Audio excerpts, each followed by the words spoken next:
नमस्कार दोस्तों, आज हम हल करेंगे प्रश्नावली 14.4 का प्रश्न क्रमांक 2, जिसमें दोस्तों हमें कहा गया है किसी कक्षा के 35 विद्यार्थियों की मेडिकल जांच के समय उनके भार निम्नलिखित रूप में रिकॉर्ड किए गए। उपरोक्त आंकड़ों के लिए कम प्रकार का तोरण खींचिए तथा माध्यक भार ज्ञात कीजिए। दोस्तों यहाँ पर हमें कम प्रकार का जो है तोरण खींचना है और माध्यक भार जो है ज्ञात करना है हमें।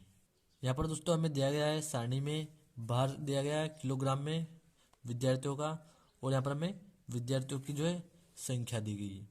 तो यहाँ पर हम देखिए दोस्तों भार दिया गया है विद्यार्थियों का किलोग्राम में 38 से कम, 40 से कम। यह जो है दोस्तों हमें कम प्रकार के संचयी बारंबारता बंटन के रूप में बदल कर हमें यहाँ पर दिया गया है। पिछली वीडियो में जैसा कि हमने देखा था वहाँ पर हमने कम प्रकार के संचयी बारंबारता बंटन के रूप में हमने इसको बदला था, लेकिन यहाँ पर हमें बदलकर प्रश्न में ही दिया गया है, इसलिए हम इसको जो का त्यों लिखेंगे यहाँ पर। अब यहाँ पर हम देखें दोस्तों विद्यार्थियों की संख्या दी गई है हमें। तो दोस्तों यहाँ पर जो हमारा यह जानना जरूरी है कि यहाँ पर जो हमें विद्यार्थियों की संख्या दी गई है यह बारंबारता है या संचयित बारंबारता है। तो उसके लिए दोस्तों यहाँ पर हम जो संख्या हमें दी गई उसको हम देखेंगे। अगर दोस्तों हमारी संख्या बढ़ते क्रम में है तो यह हमारी संचयी बारंबारता रहेगी, और अगर बढ़ते क्रम में नहीं है तो यह हमारी बारंबारता रहेगी। तो यहाँ पर हम देखिए 0, 3, 5, 9, 14, 28, 32 और 35, यह जो बढ़ते क्रम में है, यानी यह हमारी जो है संचयी बारंबारता है। तो जैसा कि दोस्तों हम जानते ही तोरण को खींचने के लिए हमें बारंबारता की ज़रूरत नहीं होती है, सिर्फ हमें संचयी बारंबारता की और वर्ग अंतराल की जो है ज़रूरत होती है। तो यहाँ पर हम इन दोनों की सहायता से जो है यहाँ पर हम तोरण खींचेंगे। तो उसके लिए यहाँ पर हम कोई बिंदु लेते हैं दोस्तों, मान लेते हैं यहाँ पर कोई हमने यह बिंदु लिया। अब दोस्तों यहाँ पर हम इससे इधर एक एक्स अक्ष खींचेंगे और इससे ऊपर की साइड एक वाई अक्ष जो है खींचेंगे। ठीक है दोस्तों, तो यहाँ पर जो है दोस्तों हमने एक्स अक्ष और वाई अक्ष को जो है खींच लिया है। अब यहाँ पर हम देखते हैं दोस्तों सारणी में यहाँ पर जो हमें दिया गया है किलोग्राम में भार, इसको दोस्तों हम लिखेंगे, जो हमारे एक्स अक्ष है इस पर हम इसको लिखेंगे। तो यहाँ पर जो दोस्तों हमने भार किलोग्राम में जो हमें दिया गया है उसको यहाँ पर हमने एक्स अक्ष पर लिख लिया है। अब यहाँ पर हम देखिए जो हमें संचित आवृत्ति दी गई है यानी बारंबारता जो हमें दी गई है उसकी जो लास्ट वाली संख्या यानी 35। तो यहाँ पर हम वाई अक्ष पर लिखे हैं दोस्तों 0 से 35 तक 5-5 के डिस्टेंस में संख्या यहाँ पर हम लिखेंगे। यानी यहाँ पर हम लिखेंगे दोस्तों 0 और यहाँ पर हम लिखेंगे 5। इसी प्रकार 5 का डिस्टेंस लेकर यहाँ पर हम लिखेंगे 10 और फिर 15 और फिर यहाँ पर हम लिखेंगे 20। इसी प्रकार यहाँ पर हम लिखेंगे 25 और फिर यहाँ पर हम 30 लिखेंगे। और दोस्तों इसको यहाँ पर हम जो हमारी लास्ट वाली संचित बारंबारता है यहाँ तक हम इसको लिखेंगे। अब 30 के बाद यहाँ पर हम 5 के डिस्टेंस पर लिखेंगे 35 को। अब दोस्तों यहाँ पर जो हम सारणी के माध्यम से जो हमारा क्रमित युग्म है यानी 38 से 0, 40 से 3, उसको यहाँ पर हम लिख लेते हैं नीचे। तो दोस्तों यहाँ पर जो है अब हमने क्रमित युग्म को जो यहाँ पर लिख लिया है। अब दोस्तों यहाँ पर हम इस क्रमित युग्म से जो है यहाँ पर तोरण हम खींचेंगे।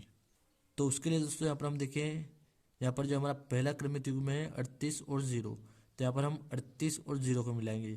यानी 38 हमारी जो भार दिया गया है किलोग्राम में इसको, और ये वाला जो 0 है इसको हम मिलाएंगे। तो यहाँ से हम अगर इसको मिलाते हैं तो यहाँ पर जो हमारा बिंदु बनेगा, यहाँ पर जो है दोनों मिलेंगे। अब देखिए दोस्तों यहाँ पर हम 40 और 3 को मिलाएंगे, यानी ये वाला 40 हमारा और 3 वाई अक्ष पर जो 3 हमारा उसको हम मिलाएंगे। तो दोस्तों यहाँ पर हम देखें, यहाँ पर है हमारा 0 और इससे थोड़ा अगर ऊपर ले यहाँ पर हम, तो यहाँ पर हो जाएगा हमारा 3। तो 40 और 3 को यहाँ पर हम मिलाते हैं। तो यहाँ से हम इसको मिलाएंगे कुछ इस प्रकार से। यहाँ पर है हमारा 40, तो इसको यहाँ से इस प्रकार से हम मिलाएंगे और यहाँ पर हम इसको मिला देंगे। अब दोस्तों हम देखें यहाँ पर 42 और 5 को, तो यहाँ पर 42 है हमारे पास ये वाला और 5 है यहाँ पर, तो यहाँ पर इसको हम दोनों को मिला देते हैं।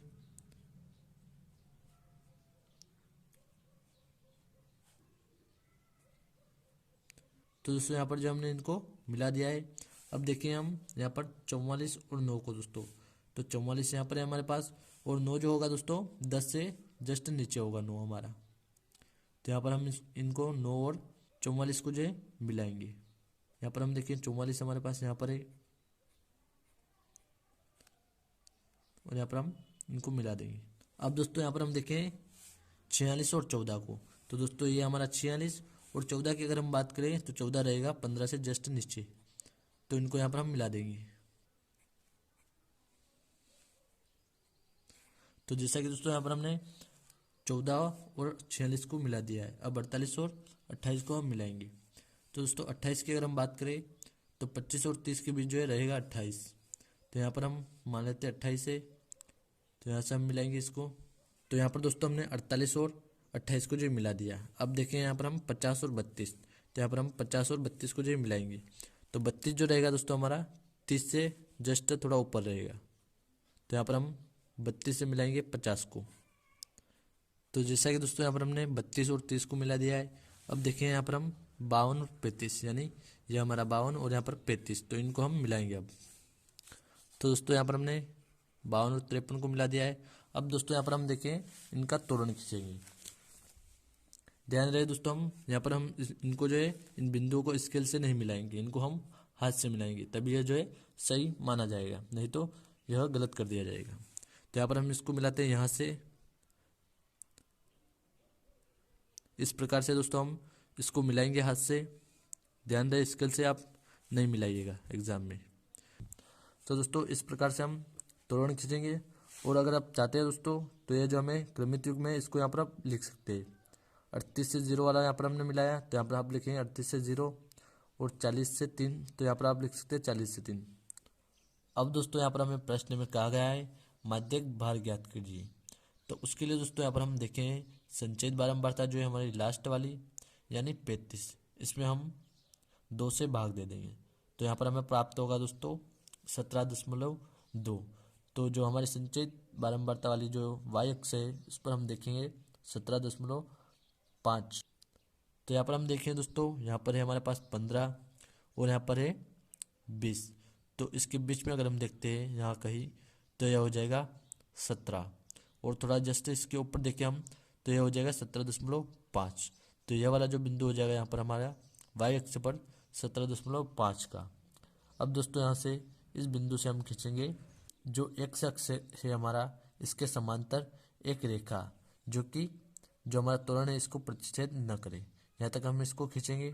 तो जैसा कि दोस्तों यहाँ पर हमने 17.5 पॉइंट से हमने यह जो है यहाँ पर हमने एक रेखा खींची जो कि हमारे त्वरण को जो है प्रतिच्छेद कर रही है। यहाँ पर जो जहाँ पर प्रतिच्छेद कर रही है दोस्तों इसको हम नाम दे देते हैं बिंदु P, और यहाँ पर हम नाम दे देते हैं इसको बिंदु A।